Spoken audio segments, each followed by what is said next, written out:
Welcome to UO Today. I'm Steve Shankman, Director of the Oregon Humanities Center. Our guest today is Charles Martinez, the Vice Provost for Institutional Equity and Diversity. Charles Martinez earned his BA at Pitzer College, his MA and his PhD at the California School of Professional Psychology in San Diego. He came to the University of Oregon in 1999. Charles Martinez is a clinical psychologist and a research scientist who studies issues of health and risk in Latino families making cultural adjustments. As an associate professor in the College of Education, he's taught classes in multiculturalism and diversity. He has published numerous professional papers dealing with cross-cultural research.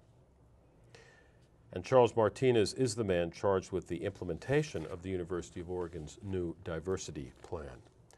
It's safe to say that this will be an interesting and a busy year for him. Starting today, you're going to be talking to the Senate. It's great to have you with us today. My pleasure. Charles. So tell us, if you will, what the university means by diversity, and for our audience out there, what diversity actually means. Well, I think one of the positive things that has occurred as the university has worked to find a common voice around how we'll engage in the work of diversity and equity is actually asking that same very question. When we began the diversity planning process a couple of years ago, that was one of the key questions and one of the things that we talk a lot about in our office. So often when you hear the word diversity, you tend to think about just a couple of things. So you might think about race and ethnicity, or you might think about gender. And while those things are important aspects of diversity, we really mean diversity in a much broader sense. So we're talking about a much broader set of variables in which we vary and in which we're similar. So yeah, it's about race and ethnicity and gender, but it's also about sexual orientation, nationality, religiosity and spiritual viewpoints. It's about social class and age. So we mean disability and ability. We mean diversity in this much broader sense. And part of the importance of that is to recognize that when we talk about diversity, that it by definition includes all of us, not just a small segment of us. How well known is that more Catholic, I guess is the wrong word, more universal view of diversity? Well, we've worked very hard in the university's diversity plan to articulate a very careful operationalization of diversity along those lines. In fact, reminding folks throughout the document about the ways to think about diversity broadly. My experience is that on the ground it's hard to translate that, and that often on campus when issues of diversity come up, it's unlikely for folks to feel like they're equally included in those conversations. And I think that's one of our collective challenges, is to engage all of the voices on and off campus in terms of their contributions to diversity. It's like the market on diversity is sort of cornered by a select few, and I think that's one of the issues that we face collectively at the university. The Supreme Court legislation having to do with diversity, how is it related to the plan? I mean, well, the precedents in universities. In terms of we have recent precedents and we have long-standing precedents in terms of how institutions like ours move in things like affirmative action policies. There's no question that those precedent-setting events, like the Supreme Court decisions in 2003, for example, have a strong bearing in terms of the University of Oregon. For us, one of the challenges is just to create a kind of common starting point. And after 130 years, we've managed to accomplish that feat through the adoption of the university's diversity plan. So be explicit, if you will, about what the problems the university's diversity plan is designed to address very specifically. Sure, there's a few key areas, but one of the things I think I'll comment on the outset is that the challenges that we've had institutionally related to our work in diversity are not new. They've actually been with us from the beginning. So we have an institution that's been here for 130 years.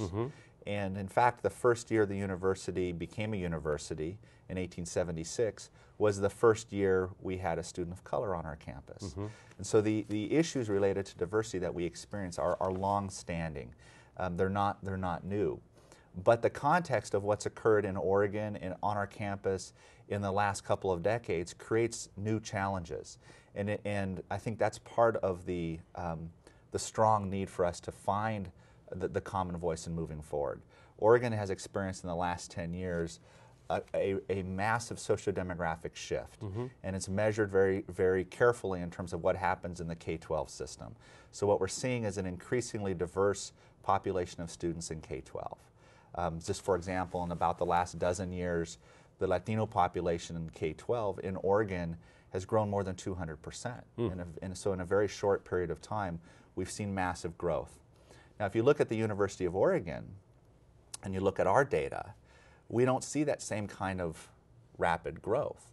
And so the question for us is about really catching the curve of rapid changes in the state and in the country.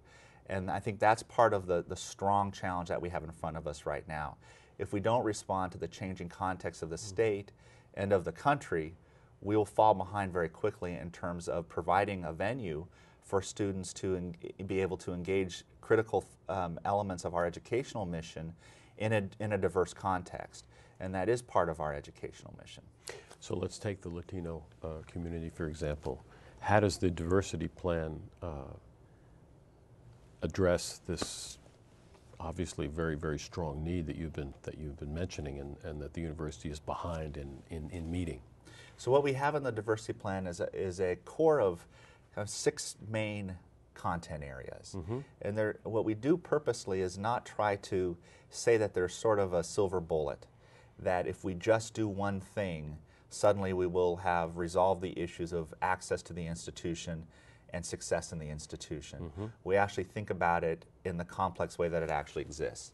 So the plan targets content energy in areas like the climate for diversity and the campus climate. How welcoming and inclusive is it? We talk about building a culturally responsive community and the need to make sure that our campus is addressing the problems that affect the world. We talk about building a critical mass of students, staff, and faculty that actually provide a way to bring in diverse viewpoints, ideas, diverse scholarship. So we talk about the diversity infrastructure inside the institution and how leadership works. It's designed to be multifaceted. One of the key areas has to do with expanding and filling the pipeline. We know that in gaining access to the institution, what happens in the K-12 system matters a whole lot. And while we've had a strong effort in recruitment at particularly in underrepresented groups at the high school level, this plan also charges us with a renewed focus on pipeline thinking past high school, but including middle school level, and in some cases even earlier than that. So it's designed to really be comprehensive, and we don't see this as a sort of one silver bullet. If we focus, for example, on the area of pipeline, and we put all of our energy into the area of trying to establish a pathway to college for young people, but we did nothing about the campus climate, then we're unlikely to penetrate the success of those students, which we really care about. It's not just getting them here, it's also about what it takes to make sure students get the education they came here for and that they're successful, that they graduate. So the 6 categories you talk about all deal with different aspects of the issue, so pipeline as well as when people come to the university, how they can feel welcome. That's right. One of the big changes as this document has moved forward and developed, when our first draft of the diversity plan came out, there was great controversy on campus, and part of that was because there was a sense that it failed to recognize the contextual challenges that occur in every college, school, and unit. And so the advance of this document and its adoption last May is really about that kind of empowerment. So if you think about those 6 kind of core content areas, what we're doing very purposely is empowering every college, school, and unit to engage in strategic action planning along those 6 areas in ways that meet the challenges that they experience. Because it's not the same in every academic department, and it's not the same in every administrative unit on campus. So the idea is to empower the local units themselves to be able to deal with issues that are kind of universally recognized. And how did this document get started? What was in a sense the mandate for it? Well, like I said, the history is deep. The history definitely. And I think the history sort of builds up to the mandate. But part of that was the creation of the Office of Institutional Equity and Diversity. It's about a 3-year-old office, and I'm the second vice provost in the position in that amount of time. But one of the main charges of my predecessor was to engage in that university diversity planning process and recognition that of the fact that we hadn't ever had this kind of common leadership guiding principle document up to that point. So its history is of this, at least this recent effort, is about less than 3 years old. I just want to mention some specific issues and whether they're treated and how they're treated in the document. What about the challenges of attracting and retaining faculty and staff of color at the university? Because I know in the English part, for example, it's often difficult to retain faculty of color, particularly African Americans in this community. How can you address that issue in a document such as the one you're and that is clearly one of the things that we in the document spend a lot of time addressing. And in the strategic planning, there will be specific strategies developed indigenously in those colleges, schools, and units to address this. And this is also an area in which there's potential controversy around what does it mean to be hiring and recruiting with some special attention to issues of underrepresentation, and who's really underrepresented, and to what extent would the institution compromise academic quality to serve the interest of diversity. And one of the things we've tried to be really careful about is to recognize that the work of diversity is not separate from the work of academic quality. That in the end, what we're really focused on is creating different strategies by which a department, for example, can access a diverse pool, the top scholars in the country, including people from underrepresented groups, so that when a search commences, they really do have broader access to the top scholars in that discipline. Not that diversity would somehow trump academic quality in terms of how we would make hiring decisions, and that's one of the important things. The other issue related to the hiring, we have specific strategies that we talk about in the plan that can be considered. So we talk about how important job descriptions are in terms of how they're written. We talk about how where jobs are posted. We talk about the way that the campus communicates its support and efforts in diversity as being an important selling point when we attract top candidates here. So all of those things are part of it. But what's important to remember when we even talk about critical mass and hiring faculty is that this really is not an outcome. It's really a means to an outcome. So while we focus on underrepresentation in the faculty, staff ranks and in our student ranks across a variety of different variables, the idea isn't that by some magical thing, if you have hired a more diverse staff, that's the end point. What that actually does is it creates a means to an end, that with that more diverse faculty, you have the infusion of more diverse ideas in that department, in that school and college. And that's really the effort here, not that we see diversity in the ranks of faculty and staff as some sort of an outcome by itself, because it really isn't. But once the faculty are here, it appears to be difficult to keep them in Eugene. So again, I come back to my question about, is there anything in the report, recommendations about how we can retain faculty of color? We do talk a lot about retention. And what we try to do in the university's plan is provide a number of different ideas that a college, school, and unit might want to consider. My experience is that the reasons that people come aren't necessarily the reasons why people stay or necessarily why they would leave. And I think that's part of our work in front of us, is to help understand more what it takes to retain top faculty. And it's not just salary, but salary is obviously part of it. It's the environment, it's the sense of connectedness to scholars who do work in the same substantive area in which a faculty member does. So all of these things are likely to contribute to why people stay and help us in terms of retention. And we've had many successes in terms of retaining underrepresented faculty, and also visible failures in terms of our ability to do that. So again, concretely, how do you keep faculty here very concretely? Well, we've talked about some of them. When there's a critical mass of faculty, a person from an underrepresented group has a kind of collegial support that you kind of can't get any other way, and that's one of the things. So we need more. We need more faculty. That's part of it, and anecdotally, my conversations with faculty from underrepresented groups who choose to leave, almost never is it about salary. It's really much more about the sense of connectedness substantively with other faculty, sometimes the extra burden that a faculty experiences, particularly faculty of color in a department that doesn't have much in terms of diversity.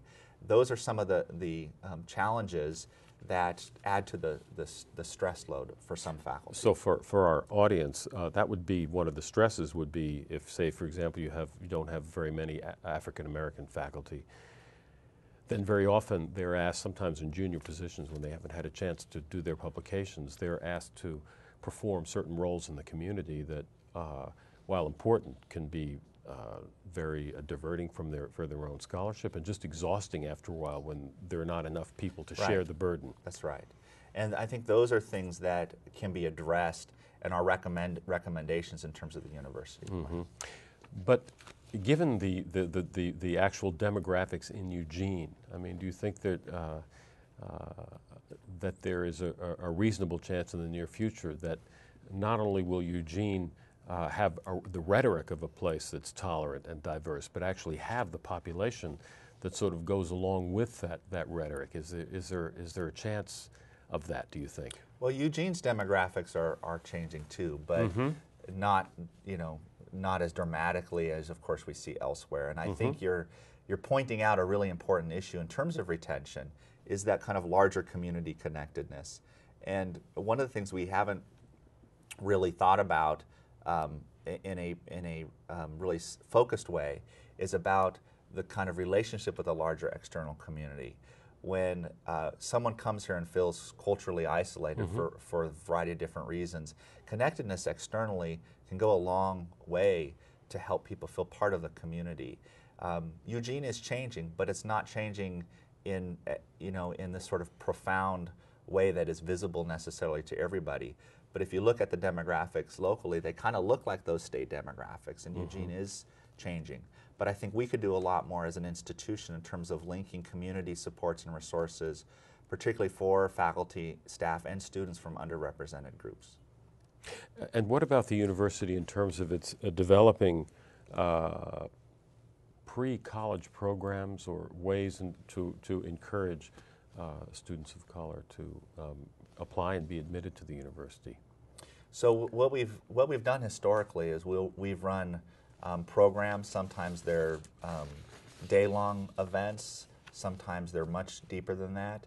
That are designed to create pathways to the university, encourage students to enroll, not just to this university, but really a pathway to college. One program that we've been that's been underway for about the last 2 years in our office is the Oregon Young Scholars Program. And that's been a very important new entree for the university, particularly in that middle school age that I was referring to earlier. That program is a residential program, and we bring young people from all over the state through partnership who in middle school, we bring them here for residential experience. They take classes, they have a focused, substantive cohort experience. They live on campus. The interesting thing about that project also, which is supported through OUS Gear Up funds and also through the Costco Foundation, is that program is longitudinal. So we're not bringing students here for and their parents for a one-shot kind of experience about you can do this. It really is much more instrumental support. So we actually bring them back the following year and for a third year. So these students have the potential during their middle school time to spend 3 summers with faculty, with staff at the University of Oregon, with admissions to actually establish this kind of pathway. And if they enter high school with this kind of background, it's likely that they have a much stronger pathway to getting here than if we were to wait until they were in 11th or 10th or 11th grade. Have you seen any of the outcomes? You've been able to measure any of the outcomes of that particular program, which seems very ambitious and visionary. We can look at the outcomes, kind of the proximal outcomes, the things that happen right away for students, their experiences, their self-esteem. We have those sorts of data, but we don't have the longitudinal outcomes yet.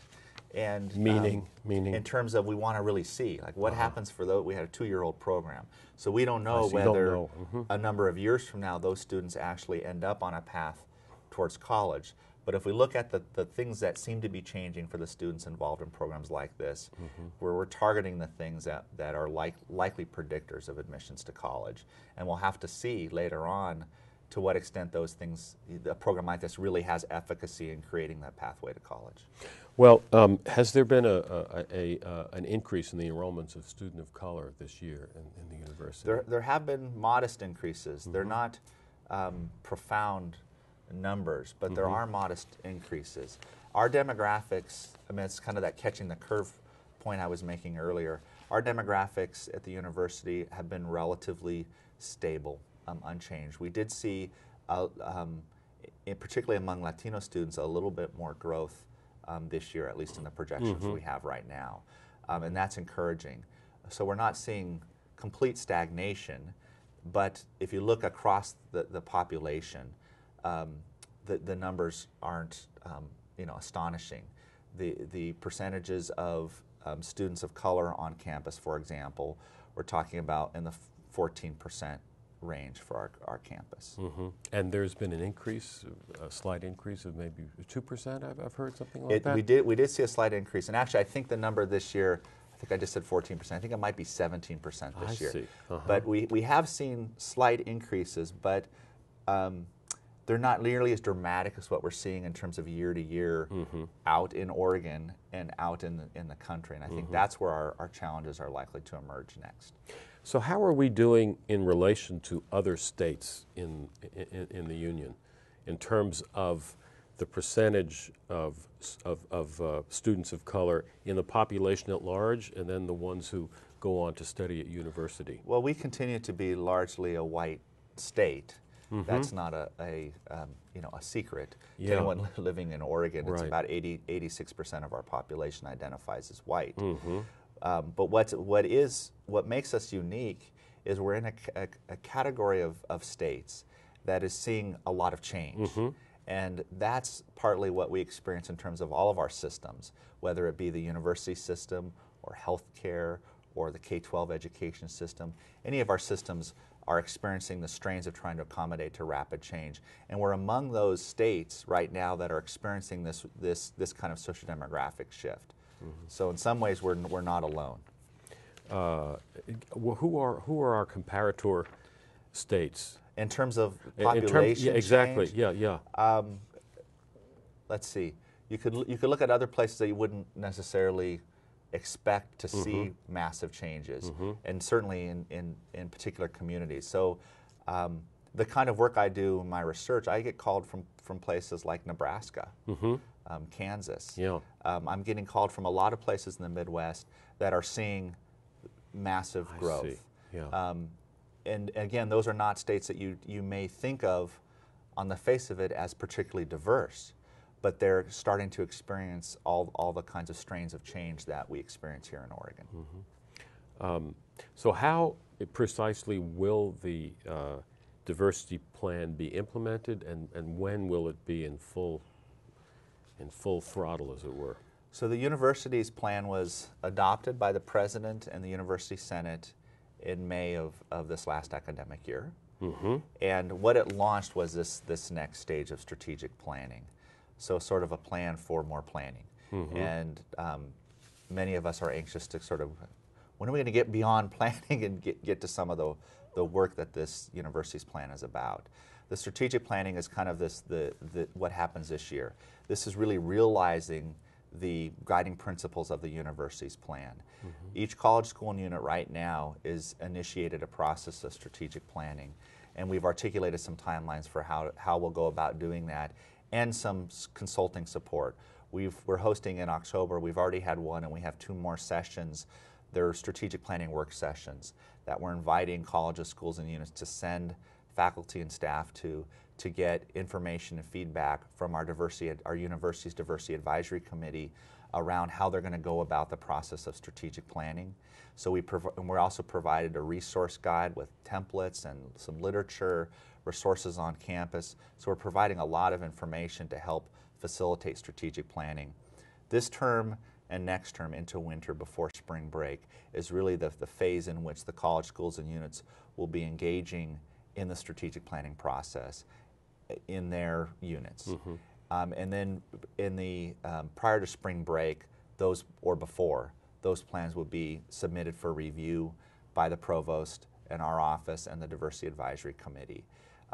Then we'll give the reviews back, and we'll be discussing those with deans and unit leaders, and then the plans will be revised and adopted by the end of this academic year. So we have an ambitious goal to actually have the strategic plans in place and adopted by the end of this academic year. And then to go into effect, start to go into effect the following, Right. a year from now. Well, the reality is, if we were waiting for the plans to do anything, then we should all run away. We are doing things now, but the new initiatives that will occur as part of those strategic plans will be underway at the latest by the point that these plans are adopted. The plans also have a reporting element to them, and it's part of our accountability to the university and to the larger community, that we don't create strategic plans that are designed to be under a glass somewhere on someone's office wall, that they actually are living documents. We are required to have measurable progress indicators, and to have our progress on our plans be reported to the provost and then to the public through the University Senate. So as we make progress, there'll be opportunities to celebrate those progresses, and also a chance to talk about our challenges and where we're not quite meeting our goals. And that public reporting part is a really important aspect of the diversity planning initiatives that we have underway right now. Well, thank you for giving us such a thorough overview and My pleasure. detailed view of the diversity plan. My Thanks pleasure. for being with us, and lots of luck with it. Thank you. And we've been speaking with Charles Martinez, the Vice Provost for Institutional Equity and Diversity at the University of Oregon. Thank you for watching.